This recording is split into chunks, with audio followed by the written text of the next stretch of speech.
예, 보면은 굉장히 부담스럽긴 한데 오늘 한번 설명에 와주신 만큼 제가 한번 의미 있는 시간 만들어 보도록 좀 노력하겠습니다. 어머님들 가지고 계시는 자료 중에 그 중철로 돼 있는 게 있거든요. 우선 편지 모양으로 돼 있는 파일이 있을 거예요. 그거 꺼내시면 됩니다. 예, 맞습니다. 예. 제가 한번 이거 잠시만 한번 이렇게 생긴 거거든요. 이렇게 생긴 거. 네, 네, 감사합니다. 네, 그거 한 장을 넘겨보시면요, 제 간단한 양력이 나와 있습니다. 그래서 저는 이제 분당에서 이제 시대인재 그리고 대천학원에서 강의를 하고 있고요. 그 다음에 이제 중계동의 이제 청설학원 이렇게 세 군데서 이제 강의를 하고 있습니다. 제가 이 세 학원에서요, 수능을 준비하는 모든 학년의 학생들을 다 가르치거든요. 그래서 고3 수능 정규, 그리고 재수종합반, 그리고 고2 수능반까지 이 세 학년을 다 가르치거든요. 그래서 수능을 전체적인 대상으로 가르치는 강사다라고 생각해 주시면 될 것 같습니다. 이제 어머님들 보시는 자료 하단에 보시면 제가 이제 어느 학원에서 어떤 대상을 가르친다라는 것보다 이 학생들이 저를 평가하는 이 내용이 저를 좀 더 잘 대변해 준다라고 생각을 해가지고 한번 써놨는데요. 예, 우리 친구들 되게 멘트를 잘 써주죠. 그래서 이거 보시면 아이들이 이렇게 평가를 하는 강사다라고 생각해 주시면 될 것 같습니다. 오늘 제가 크게 설명회를 준비한 게요. 우선은 수능 영어에 대한 좀 이해를 먼저 한번 시켜드리고 그 다음에는 이제 제 수업 관련 그리고 제가 어떻게 아이들을 공부시켜서 1등급으로 만들어 낼 건지에 대해서 좀 설명을 드리겠습니다. 보시면 제가 이제 한 5개년 정도의 6월, 9월 수능에 대한 1등급 비율을 한번 준비해 봤어요. 그래서 수능 영어가요, 이제 1등급 비율이 사실상 엄청나게 중요한 건 아닙니다. 왜냐하면 이 절대평가 영어에서는 내가 1등급이냐, 내가 1등급이 아니냐가 더 중요한 거거든요. 근데 절대적인 이제 난이도를 어떤 식으로 측정하냐에 있어서는 1등급 비율이 중요하기 때문에 한 그 정도로 한번 봐보시면요. 제가 기준점을 한번 정해 드릴게요. 보통 7에서 한 8 정도가요. 7에서 8% 정도가 이상적인 난이도라고 생각을 하시면 됩니다. 자, 여기서 말씀드린 이상적인 난이도는 변별력이 있는 수준의 난이도, 즉 아이들이 이제 다소 어렵게, 다소 버겁게 느끼는 정도의 난이도라고 생각하시면 되고요. 지금 보시면 15번 시험에 1등급 비율이 있는데요. 한 8%대 넘어가는 게 이때 한 번, 이때 한 번, 그리고 이때 한 번, 세 번밖에 없습니다. 그 말이 뭐냐면 15번 시험 중에서 아이들이 느끼기에 체감 난이도가 쉬웠다라고 느끼는 시험은 3번밖에 없는 거예요. 이때. 그리고 대부분의 시험은 어렵거나 아니면 변별력이 있는 수준의 난이도로 나왔다라고 보시면 될 것 같습니다. 특히나 수능 쪽만 봐보세요. 이 아래쪽. 수능 쪽만 보시면 한 번을 제외하고 최근 5개년은요. 어렵거나 변별력이 있었습니다. 그리고 전년도에 봤던 6월, 9월 수능을 보시면 정말 널뛰기를 했죠. 저도 이렇게까지 어렵고 쉬웠고가 반복됐던 시험은 본 적이 없었던 것 같은데 6월에는 5.74로 아이들이 굉장히 어려워했을 것이고 그 다음에 9월에는 15.97이 나왔습니다. 저는 사실은 이때 영어가 망하는 게 아니냐 이런 생각이 들 정도로 정말 쉽게 나왔었거든요. 그래서 제가 이제 전년도 분당에서 한 반 정도를 수업했었는데요. 그 반에 90%가 1등급이었습니다. 저희 학생들 중에서. 그런데 수능 때는 7.83으로 이제 난이도가 굉장히 어려워진 상태로 나왔죠. 그래서 보시면 보통 아이들이 수능 영어라는 게 이제 어머님들도 그렇고 아이들도 그렇고 어떤 식으로 생각을 하냐면요. 한번 시험을 볼 때마다 되게 많이 휘둘려요. 기사에도 휘둘리고 아니면 본인이 느꼈던 거에도 휘둘리는 게 어렵게 나오면 준비를 해야 되나? 어머님들도 좀 그러시죠? 그리고 쉽게 나오면 국어 수학 해야 되겠다. 이렇게 많이 생각을 하세요. 근데 사실상 시험이라는 게 어떻게 나올지 모르기 때문에 어려웠을 때를 기준으로 공부를 하는 게 당연히 맞다고 생각합니다. 전년도 기준으로도요. 9월을 보고 나서 조금 방심한 친구들은 실제 수능에서 2등급을 받기가 좀 쉽지 않았을까라고 생각을 하는 시험이라고 보시면 됩니다. 다음 페이지 한번 보시면 제가 6월이랑 9월이랑 수능 전년도 기준으로요. 그때 아이들이 많이 틀린 문제 오답률 한 탑 10 정도 준비해 봤고요. 정답률이 어떻게 나오는지를 한번 정비해 봤어요. 제가 한번 이거를 간단하게 한번 비교를 해드리면요. 지금 6월에 보시면 1등급 비율 5.74잖아요. 근데 이거 보시면 정답률 30%대 문제들이 굉장히 많죠. 제가 한번 어머님들께 한번 여쭤볼게요. 정답률이 한 40%대 나왔으면 틀릴 만한 문제인가요? 아니면 틀리지 말아야 될 문제인가요? 여기서 마음을 조금 더 넓게 써주셔야 됩니다. N수생을 포함하고 장수생들을 포함한 시험에서 반 이상이 틀리는 문제면 까딱 잘못하면 틀릴 수 있는 문제지 않을까요? 그죠? 저도 그렇게 생각합니다. 그래서 40%대 정도면 잘못하면 틀릴 수 있는 문제다라고 생각하고요. 그 다음에 30%대 이하라고 하면요, 누구나 틀릴 수도 있는 문제다라고 생각을 하거든요. 근데 그런 시험이 6월달, 그러니까 5% 정도 나오면 한 8문제 정도 혹은 10문제가 40% 초반 정도로 구성이 되고요. 그 다음에 9월 때 봤던 1등급 15% 정도 나왔을 때 보시면 이때는 20%대 2개, 30%대 하나죠. 그리고 나머지가 40%대 정도로 구성이 됩니다. 그리고 마지막에 수능에서는요, 30%대 한 5개 이하가 그 정도로 구성되고 나머지 40%대 정도로 구성됩니다. 이걸 보시면요, 와, 큰 차이가 별로 없다라고 느껴지는데요. 영어 같은 경우는 절대평가잖아요. 그래서 한두 문제를 더 맞아서 그 커트라인을 넘기냐 못 넘기냐의 시험에서 한두 문제가 되게 중요한 거거든요. 그래서 이렇게 말씀을 드릴게요. 대비를 열심히 한 친구, 뭐 쉬운 문제도 진짜 다시 한번 돌아보고 대비를 열심히 한 친구들은 이제 2등급 혹은 1등급을 받기가 쉬운 시험이 되는 거고요. 만약에 나는 좀 됐다라고 해서 조금만 방심하는 순간 누구나 틀릴 수 있는 문제들 혹은 잘못하면 틀릴 수 있는 문제들을 틀리게 되기 때문에 2등급으로 떨어지거나 3등급으로 떨어지기도 쉬운 시험이다라고 생각을 하셔야 될 것 같습니다. 그래서 요약을 드리면요, 지금 보시는 바와 같이 30%대 문제만 다 틀리더라도 2등급대로 바로 떨어지죠. 그 다음에 여기서 까딱 실수를 잘못하는 순간 정말 넘지 말아야 될 선이라고 하죠. 3등급까지 떨어질 수도 있습니다. 그래서 수능 영어가 휘둘리지 말고 끝까지 쉬운 유형이든 어려운 유형이든 준비를 해 나가는 게 중요하다라고 말씀을 좀 드리겠습니다. 이거는 그냥 한번 제가 좀 재밌어가지고 준비를 해봤는데요. 그러니까 기사 같은 거 어머님들 시험 보고 나면 막 나오잖아요. 이게 되게 웃긴 게 어떻게 쓰시는지를 정확하게 잘 모르겠어요. 왜냐면 제가 시험지를 손에 넣기 전에 아이들이 시험을 보고 있는 와중에 기사가 나오는 경우도 있거든요. 어려웠다, 쉬웠다가요. 근데 전년도 6월 모평이 5.74%로 어려웠잖아요. 그런데 이때는 국어 영어 쉬웠다 막 이렇게 나오고요. 그 다음에 수능 보면은요, 수능 체감 난이도가 높았다라고 나와요. 그때보다는 조금 더 쉬워졌음에도 불구하고. 그러니까 제가 아까 말씀드렸듯이 이런 기사나 아니면 시험 하나하나에 일희일비하면서 휘둘리지 않는 게 굉장히 중요하다라고 좀 말씀을 드리겠습니다. 전년도에 혹시 시험을 본 학생들이 주변에 있거나 아니면은 뭐 인터넷 커뮤니티나 기사 같은 거를 찾아보신 부모님들이 혹시 계시는지 모르겠어요. 전년도 시험은 뭔가 아이들이 느끼는 체감 난이도가 굉장히 높았다라고 하거든요. 물론 뭐 1등급 비율은 7.8 정도 나왔으니까 어느 정도의 변별력만 있었지 무작정 어려운 시험은 아니었을 거예요. 그런데도 불구하고 굉장히 체감 난이도가 높았다라고 하는 애들이 많습니다. 전년도 제가 가르쳤던 반에서 1등급 비율이 한 70% 가까이가 나왔어요. 그래서 저는 애들이 되게 쉽게 봤구나라고 처음에 생각을 했는데 외고 나온 친구도 그렇고 일반고 나와서 1등급을 받은 친구도 전화 통화를 하면 제가 받을 줄 몰랐어요. 이렇게 얘기를 해요. 시험 볼 때 너무 어려워가지고 멘탈 나갈 뻔했어요. 이런 얘기를 많이 하더라고요. 1등급을 받은 친구도. 그러면 아이들이 그렇게 어려움을 느끼고 실제 시험에서 그런 이유가 누구나 어렵다고 얘기하는 빈칸 순서 삽입 이런 것들이 원인인가라는 거예요.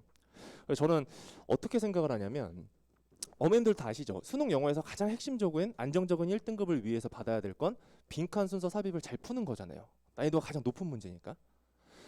근데요, 제 생각은 조금 다른 게요. 얘네 세 개가 당연히 중요해요. 그래서 수능을 영어를 준비하는 모든 친구들은요, 빈칸 순서 삽입이 수능 당일날 어렵게 나올 거다라는 건 누구나 예측을 합니다. 그렇겠죠? 그래서 그거를 1년 동안 대비하는 것이고요. 그래서 쟤네가 어렵게 나왔을 때 체감 난이도가 너무 높아져서 힘들거나 그러지 않아요. 왜냐면 알고 맞는 거니까요. 그런데 수능 영어나 아니면 실제 시험에서 제가 아이들을 가르쳐보고 아이들과 제가 대화를 되게 많이 하거든요. 제가 딱 봐도 좀 초딩스럽죠. 그래서 아이들과 되게 소통도 자주 하고 그러는데 아이들과 소통했을 때 조금 더 어렵게 느꼈다 막 이런 내용이 나올 때 얘네가 너무 어려웠어라는 내용은 거의 나오지 않습니다. 전년도 시험 같은 경우는요 아이들의 체감 난이도를 높였던 가장 큰 원인이 얘였습니다. 지금 방금 얘기하셨죠? 얘였습니다. 그러니까 평소에 아이들이 공부할 때 약간 등한시하거나 아니면 자신이 있었던 파트가 실제 시험에서 내가 원래 풀던 감대로 풀리지 않을 때 있잖아요.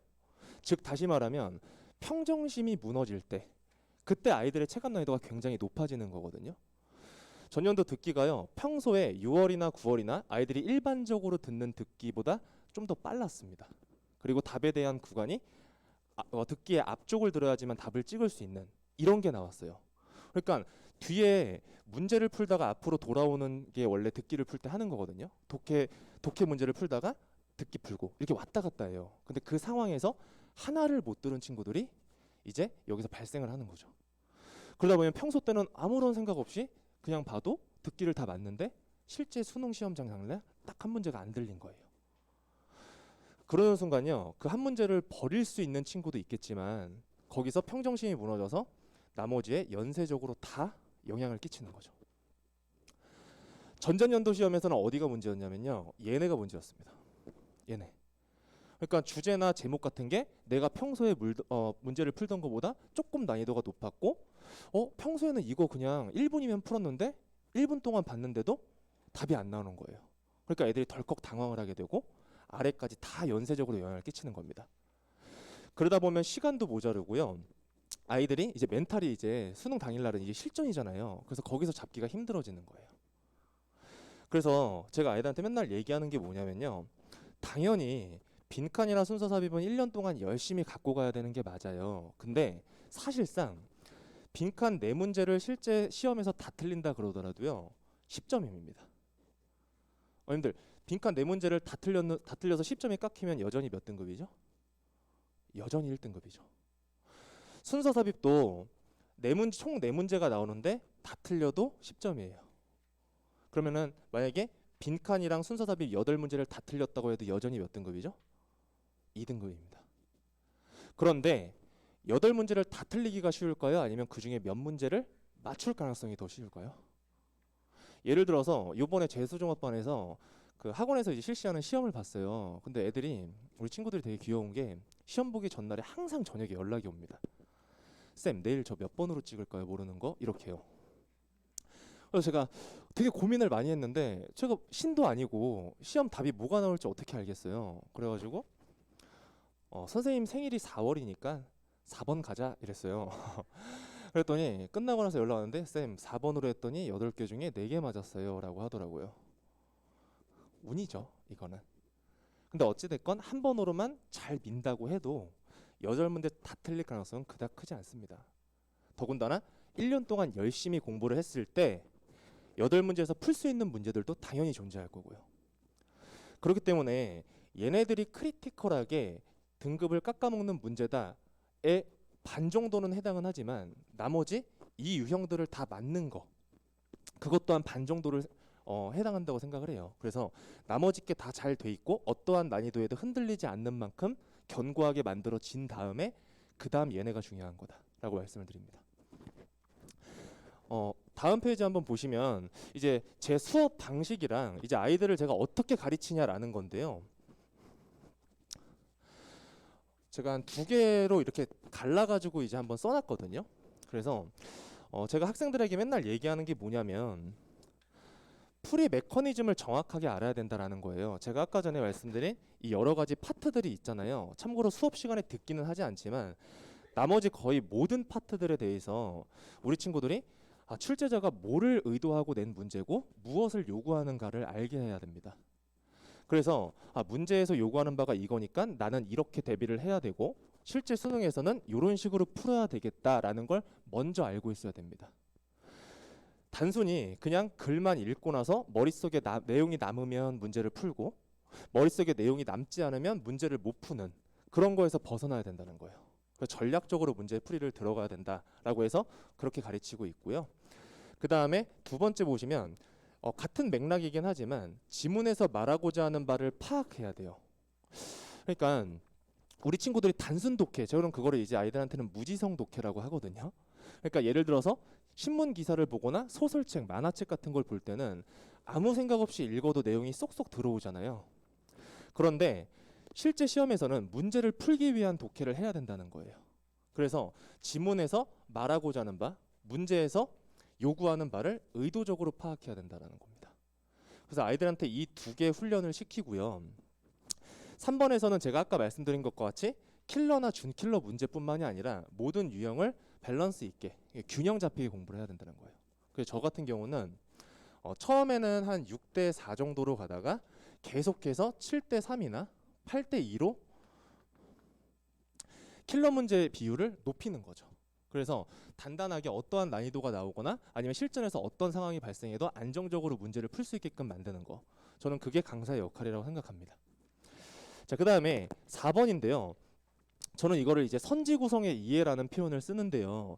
수능 선지에서는 어떤 식으로 선지가 구성이 된다라는 거를 아이들이 정확하게 인식을 시키고요. 그래서 정답과 오답에 대한 스스로 확신을 갖게 합니다.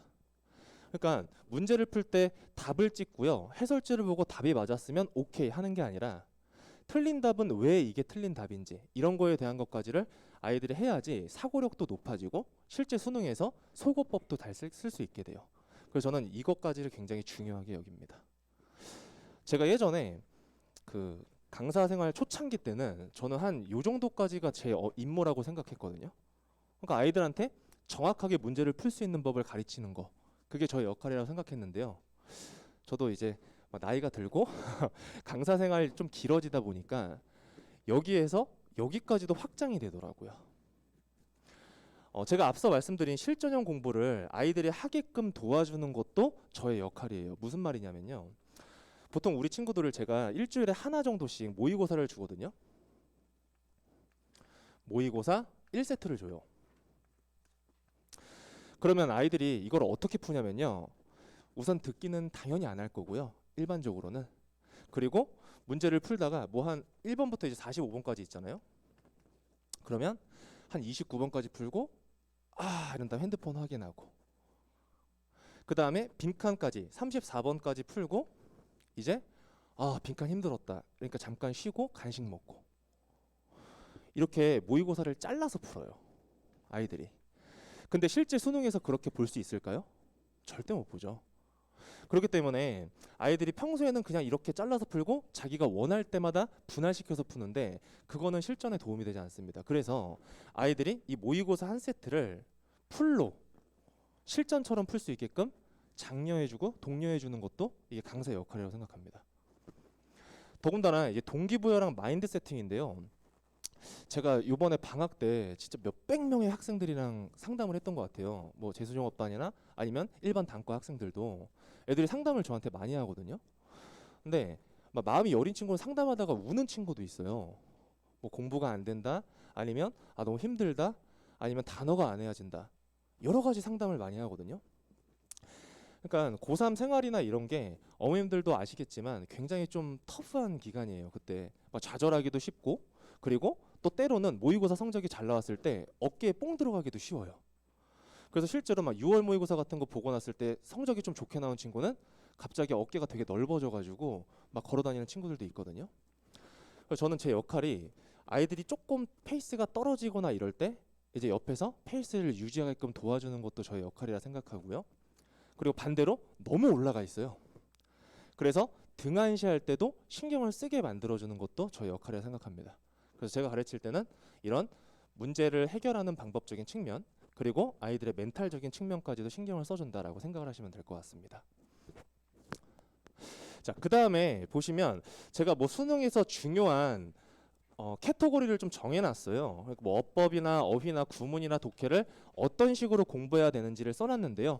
이거를 지금 다 읽어드리진 않고 어머님들께서 집에 가셔서 한번 읽어보시면 좀 될 것 같고요. 그 다음에 어머님들 자료 보시면 관리적인 측면이 있는데요. 아마 그 자료에는 제 조교쌤이 어떤 애들이 있고 그리고 제가 어떤 식으로 관리를 한다라는 게 써 있을 거예요. 근데 그거를 제가 하나하나 읽어드리는 건 크게 의미가 없어서요. 제가 지향하는 관리에 대해서 한번 말씀을 드리겠습니다. 저는 이제 학생들을 관리해 주는 것도 되게 중요하다라고 생각을 하는데 제가 생각하는 이 관리가 방향성이 두 개라고 생각하거든요. 그래서 첫 번째 관리는 이제 학생에 대한 관리. 제가 아까 말씀드린 것과 같이 학생들이 만약에 페이스가 떨어지면 페이스를 올릴 수 있게 도와주고 페이스가 너무 올라가서 이제 자만하게 되면 그걸 조금 눌러주는 것도 관리라 생각하고요. 그리고 아이들의 수준이 다 다르잖아요, 요새. 그러니까 반에 있으면 1등급만 모여져 있거나 2등급만 모여져 있는 게 아니라 다양한 학생들이 많아요. 그래서 학생들마다 부족한 부분이 다 다르거든요. 근데 그런 것들을 저랑 조교쌤들이랑 항상 소통하면서 이 친구가 이게 부족하다라고 생각하면 그런 거를 채워주는 거. 저는 그게 관리의 일부분이라고 생각하고요. 그 다음에 이제 학부모님들에 대한 관리도 있다고 생각합니다. 어머님들 학원에 보내시면 궁금하신 게 뭐예요? 그러니까 자녀를 학원에 보내시면 궁금하신 거. 이거 아니에요? 우리 아이가 잘하고 있는지 못하고 있는지 부족하면 뭐가 부족하고 당신들은 뭘 해주고 있나라고 생각하거든요. 그래서 저는 그 부분에 대한 것도 확실히 채워줄 수 있게끔 하겠습니다. 그래서 어머님들에게 상황이나 아니면 우리가 무엇을 애에게 해주고 있다, 아이에게 해주고 있다라는 걸 정확하게 인식시켜 드리도록 하는 것도 저희 관리의 일환이라고 생각합니다. 이제 마지막으로 방금 제가 어떤 식으로 아이를 공부시켜 나갈 거고 관리는 어떻게 한다라는 건데요. 이게 전년도 분당 학생이에요. 그리고 지금은 저희 조교팀에 들어왔거든요. 참고로 이 수강후기를 보고 감명을 받아서 조교팀 바로 넣었습니다. 사실 이 친구가 필요하진 않았어요. 기존에 조교쌤이 있어서. 근데 그냥 바로 집어넣었는데요. 이거 하나하나 읽어보시면 제가 읽어드리진 않을 건데 어머님들 나중에 와서 읽어보시면 제가 분기별로 의도했던 거 그리고 저희 조교진이 아이가 이렇게 느꼈으면 좋겠다라는 것들을 이 친구가 진짜 하나하나 다 느꼈더라고요. 그래서 어떤 커리를 했을 때 어떻게 도움을 받았고 이런 게 제 의도와 너무 일치해서 되게 놀랐던 수강후기였습니다. 그래서 어머님들도 한번 이거 읽어보시면 저 강세현이라는 선생이 아이를 어떻게 생각하고 수업을 어떻게 하고 이런 식으로 발전시켜 나가는구나 라는 거를 아실 수 있으실 거예요. 그래서 한번 읽어봐 주시면 감사하겠습니다. 자, 이제 마지막으로 제 커리큘럼에 대한 거를 좀 말씀드릴게요. 지금 현재는 시즌 1이 지금 진행 중이고요. 아마 이제 곧 끝날 거예요. 이제 3월 초중반, 한 초반 정도까지 이제 진행이 되고요. 이게 그 다음에 2분기 커리 모멘텀으로 전환이 될 건데요. 저희가 이제 1분기 때는 어떤 걸 위주로 했냐면 수능 영어 독해를 하는 데 있어서 필수적인 구문이나 아니면 필수적인 어법 같은 것들을 공부하고요.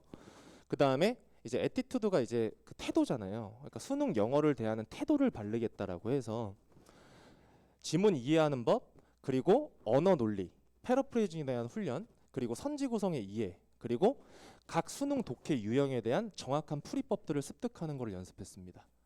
그 다음에 3월 모의고사 1회 진행이 된다고 하는데 올해는 3월이 23일 날 보잖아요. 그래서 아마 이거 모의고사가 이쪽으로 전환돼서 볼 예정이에요. 그래서 지금까지는 아이들 독해 풀이 유형 같은 거 정확하게 인식시키고 글을 읽는 법 그리고 선지가 어떻게 구성되는 거 그거에 대한 연습을 했기 때문에 이 연습한 내용을 바탕으로 이제 모멘텀에 들어갑니다. 그래서 이걸 체화하는 과정이라고 보시면 돼요. 그래서 1분기에 했던 내용들을 계속해서 상기시켜 주면서 조금 더 어려운 지문, 그러니까 아이들이 실전에서 어려워하는 지문은 센텐스 길이감이 되게 길거나 아니면 추상적인 센텐스가 나왔을 때 애들이 힘들어 하거든요. 근데 그럴 때 어떻게 글을 요약하면서 읽어 내려가야 되는지를 연습할 예정입니다. 그리고 중간에 이제 어머님들 자료에는 써 있는데 아이들 혹시 막 내신 자료가 필요한 친구들은 제가 과거에는 내신도 했었거든요. 그래가지고 내신 자료 같은 것도 다 배부가 될 예정이에요. 그래서 그렇게 하시면 될 것 같고요. 그 다음에 뒤에 보시면 3분기 커리랑 4분기 커리가 있는데요. 이거는 솔직히 지금 설명드린 게 큰 의미가 없을 거잖아요. 왜냐하면 이때 다시 설명회를 진행할 겁니다, 아마. 그래서 그때 다시 뵙는 걸로 하고요. 2분기 커리까지만 좀 설명을 드리고 끝내도록 하겠습니다. 아직 안 끝났어요. 마지막 인사 멘트 한 번만 좀 해도 될까요? 네. 우선은 여기 보시면은 수능 영어 안정적인 1등급 만들겠습니다라고 써놨는데요. 저도 그렇고 지금 조교팀도 그렇고 아이들 위해서 되게 많이 열심히 노력을 하고 있고요. 그리고 실제로 아이들이 그런 걸 느끼는 것 같아요. 그래서 지금 분당 전년도 친구들도 그렇고 성적이 굉장히 좋게 나왔고요. 올해 친구들도 그렇게 좋은 성적을 받을 수 있게끔 만들어서 아까 전 같은 수강 후기 받고 저희 조교팀 들어올 수 있고 이렇게 좋은 관계를 지속적으로 유지할 수 있게 저부터 노력하도록 하겠습니다. 네, 어머니 오늘 시간 내주셔서 감사드립니다. 이상 강승현이었습니다.